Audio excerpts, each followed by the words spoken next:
In the early hours of a cold January morning, somewhere above North Carolina, a U.S. Air Force B-52 bomber was falling apart. Not crashing, not descending, but coming apart mid-air. Inside the aircraft were two hydrogen bombs. Each one more powerful than the bomb that destroyed Hiroshima. As the plane broke apart, those bombs were released. They didn't explode. They fell silently, steadily, toward American soil. But one of them didn't just fall. It activated. Its parachute deployed, just like it was designed to do over enemy territory. And then, step by step, its internal mechanisms began to arm. Safeties failed, switches triggered, and systems came alive, one after another. By the time it reached the ground, the United States was just one step away from detonating a nuclear weapon on itself. What made this moment even more dangerous was that this wasn't an accident waiting to happen, it was part of a plan. In 1961, the Cold War was at its peak. The United States and the Soviet Union stood in constant tension, each side preparing for a war that could begin in minutes. And so, the U.S. Air Force created a system designed for one purpose: be ready to strike back, instantly. Every hour of every day, nuclear-armed bombers filled the skies.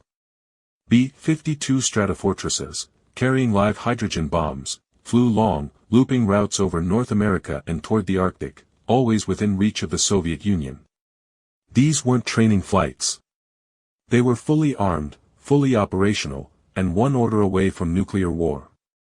This program, known internally as an airborne alert mission, kept a constant rotation of bombers in the air, sometimes launching multiple sorties every single day. Because if the unthinkable happened, if a nuclear strike was detected, there would be no time to prepare. The bombers were already in position. On the night of January 23, 1961, one of those aircraft lifted off from Seymour Johnson Air Force Base in North Carolina. A B-52G bomber, carrying two Mark 39 thermonuclear bombs, each with a yield of 3.8 megatons. Its mission was routine. Fly the route, stay airborne, remain ready, and then return home. But just hours into the flight, something went wrong. During a mid-air refueling, another crew spotted it first, a fuel leak, and that too, not a small one. Fuel was pouring out of the bomber's wing, thousands of pounds disappearing in minutes. The mission was immediately aborted. The aircraft was ordered to turn back. At first, it seemed like a standard emergency. A damaged plane, returning to base.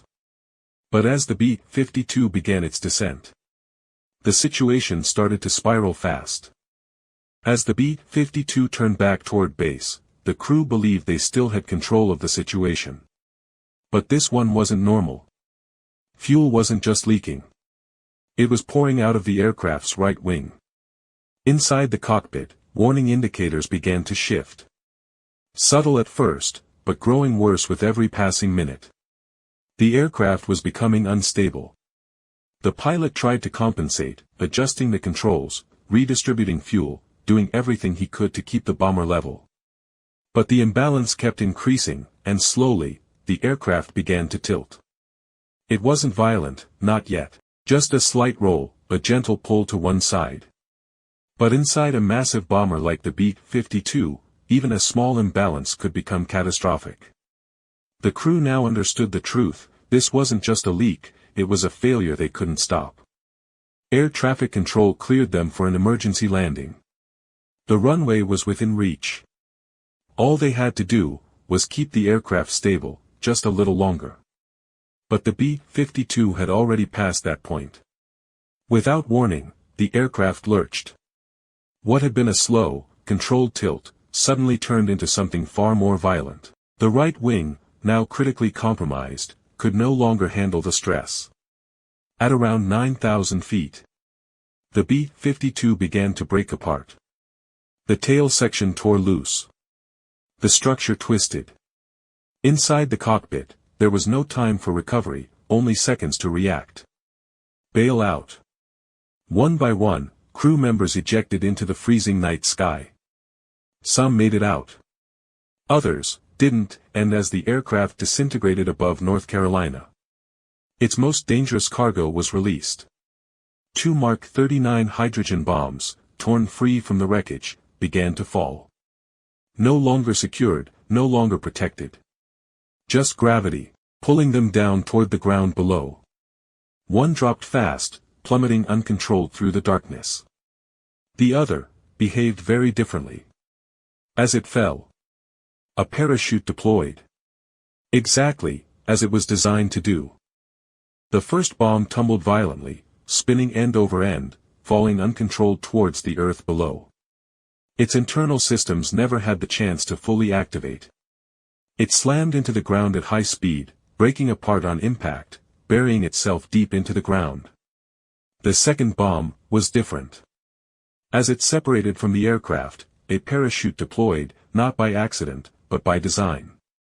The weapon stabilized, slowing its descent, orienting itself exactly as it would during a real nuclear strike, and then, it began to arm itself.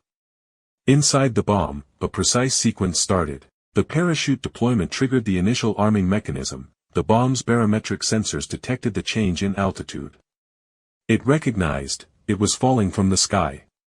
Internal timers activated, simulating the exact delay required before detonation. Everything was unfolding, exactly as it would in wartime. Safeties that were meant to prevent accidental detonation, were now being systematically bypassed. One by one, the bomb moved closer to becoming fully armed. On the ground below, no one knew what was happening, no alarms, no warnings, just a quiet descent of a 3.8 megaton nuclear weapon, preparing itself to explode. Years later, when investigators finally pieced together what happened inside that bomb, the truth was worse than anyone imagined. The Mark 39 nuclear weapon had 4 separate safety mechanisms, each designed to prevent an accidental detonation. That night, 3 of them failed.